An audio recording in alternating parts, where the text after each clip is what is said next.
It's nice to see you. I know it's been a while. I was with some friends last night, and they were like, "You haven't made a video for a while." It's like, okay, well, as it turns out, it's sort of a rotten day here. It's raining. It's supposed to rain all day and all night, and so it seems like a good day to have a pot of soup on the stove.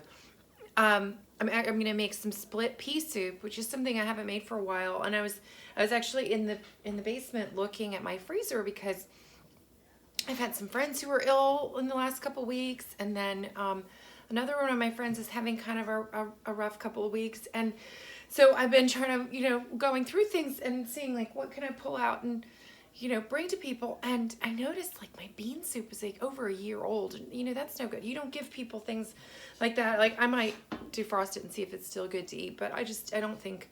But anyway, I'm not going to give it to anybody else. And I was looking at this and I was like, you know what? If I'm not going to eat the bean soup, I had 2 containers of it, then we should just make split pea soup, which I like just as well or better. So, the first thing I'm going to do is I have one of these 12 ounce things of bacon. They don't seem to sell it in pounds anymore, but so that's part of the, that's how they get you, as they say. But so one of the things I'm going to do here, the first thing I'm going to do is I am going to take this 12 ounce package of bacon and open it up. Okay. And I kind of got a little stuck here, but, I'm going to take my scissors. Okay. And we're going to cut it, in kind of little chunks here. I'm going to cut it directly into my pot. I'll show you my pot in just a second. I still don't have the camera that shows the food and me. Since, as I discovered last night, I feel like I might be the last person on earth with an iPhone that still has a button. I need a new phone anyway, but I just thought that was funny. So here I am. I'm just going to cut up this bacon. We're going to use the whole 12 ounces. And I just find it a little easier to cut it with the scissors than to kind of chop it up with the knife in situations like this when I'm going to make it do a lot of it. And those little layers, it's not coming apart, but the layers will come apart as it cooks, so you don't have to worry about that too much. Boy, I might need some new kitchen shears. These are a little dull. So, right, when you see they're in these little things. And I have this pot, 6.5 quart oval. I'm going to wash my hands really quickly since I have bacon on them.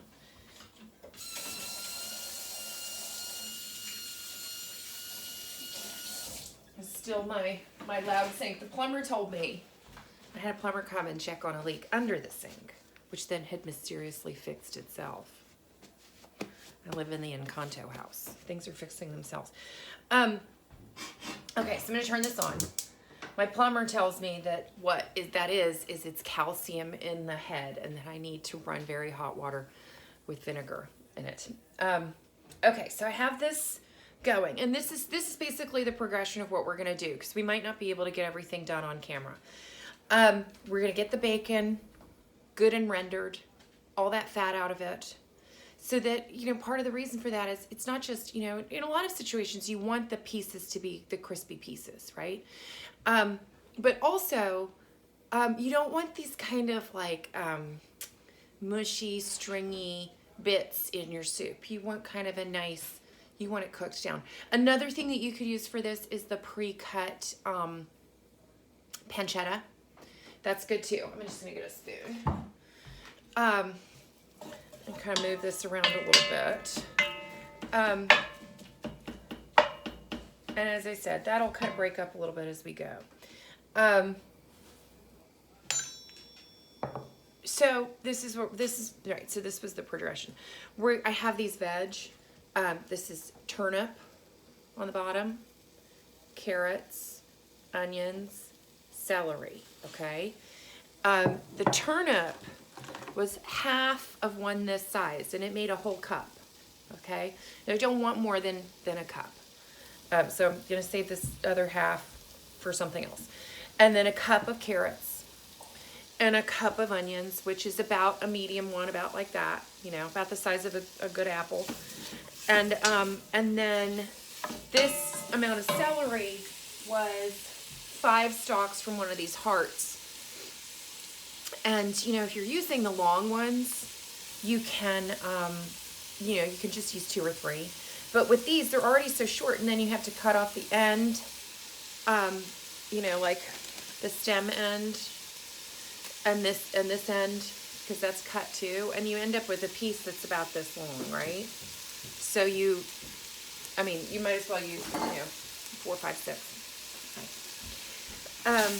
So once this bacon kind of starts breaking up a little bit, you can help it along by poking it with your spoon.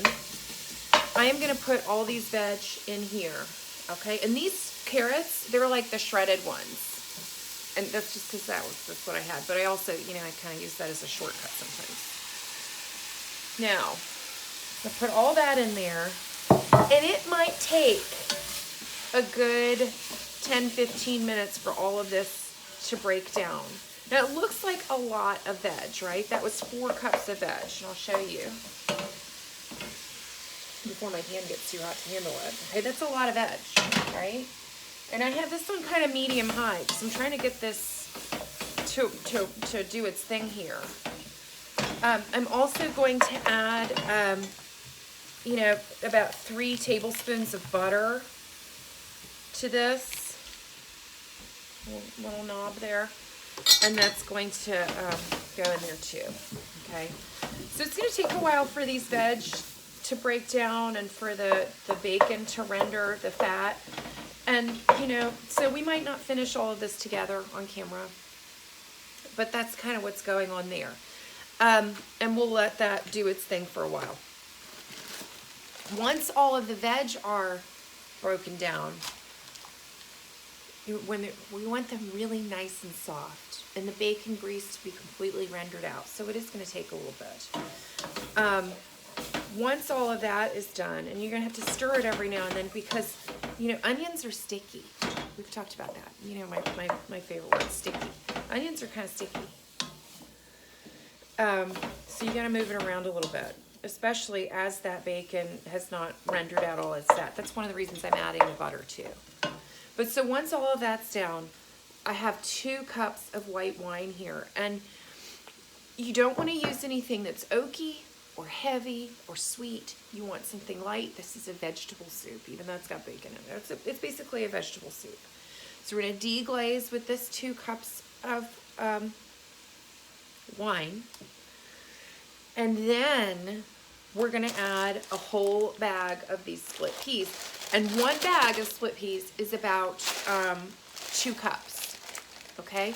Now, it seems like you're like, oh, well, I thought this was split pea soup. There's 4 cups of other vegetables and 2 cups of split peas. Well, so the vegetables and the peas are going to do 2 different things.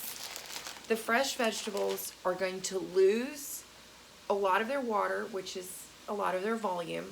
At least half of their volume is going to come out in water. Okay, and these peas are going to absorb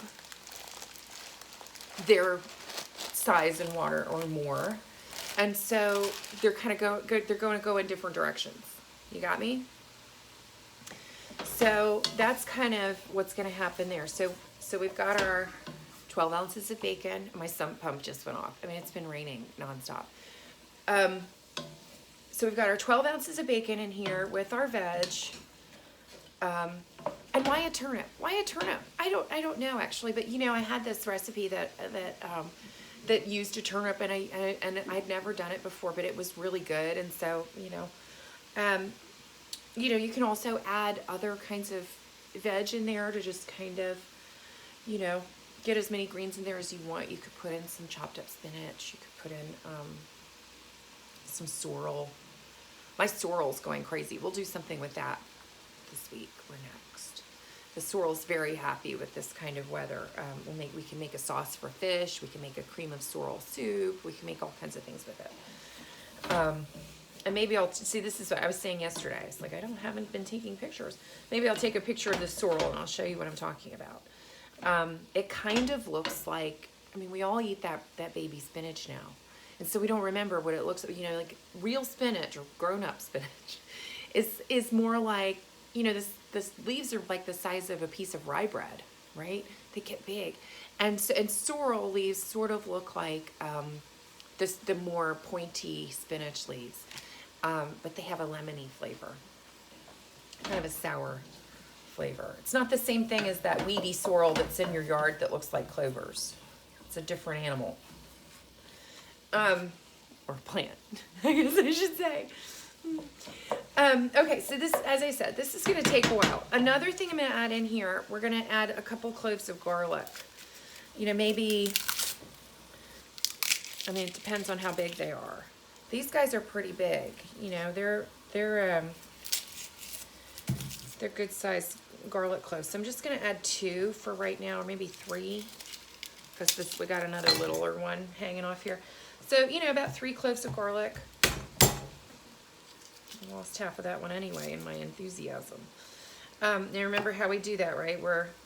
I'm banging it with the flat side of my knife. And do that. I just lost another one. They're slippery. Even though they're sticky, they're slippery too. Here, let me grab another garlic clove.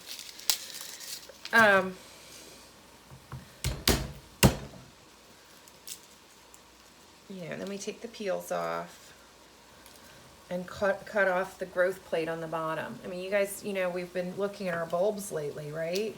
Or I guess not lately. It's the growth plate, the heel.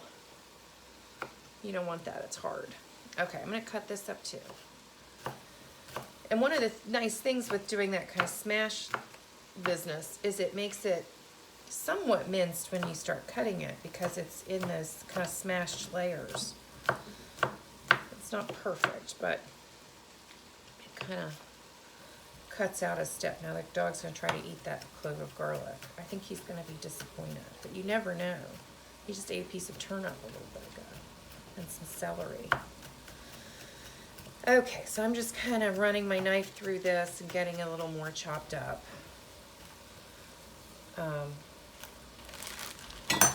Cleaners came yesterday. Now I'm getting vegetables all over the rug. Okay, so here's the garlic.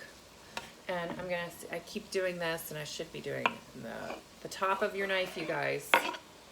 I was already thinking, though, I'm gonna sharpen the knives today. Today is a knife sharpening, shirt ironing kind of day. I mean, what else are we gonna do? Read mysteries. Sit on the chaise and feel put upon that we can't go do anything. My son's baseball games have been canceled, Okay, we're at 13 minutes, which tells me, I mean, here we are. Things have not progressed as far as I would like them to have. So I'm just gonna tell you what I'm gonna do, and then we'll do it off camera, and I'll show you a picture later. Okay, so I'm gonna continue cooking this for probably another 10 minutes at least. Okay, I've got that. We have some fresh thyme that we're gonna use, probably a few sprigs of that. Take it off the stem if you can. I have to use dried marjoram because my marjoram died over the winter, and my new one I haven't planted yet because it keeps raining when I have the time to do it. We're also going to add about 1/4 teaspoon of white pepper, okay? And you can probably start adding those things in while these veg are cooking, okay? And then we're gonna deglaze with the 2 cups of wine. We're gonna add the pound 2 cups of split peas, okay? You can add salt. You want 10 cups of liquid, okay? So it's gonna be 2 cups of wine, 2 cups of chicken stock, which I have over here hot on the stove because mine's frozen, right? And then 6 cups of water. We're gonna add a couple bay leaves, too. We're gonna check the seasoning later, the salt, and check that later because there's a lot of bacon, okay? And that's it. That's where we're going, okay? Marjoram, white pepper, thyme, peas, wine, water, chicken stock, and then you gotta go, okay? Cook it for an hour. at least. All right? Have a wonderful rainy day. Bye.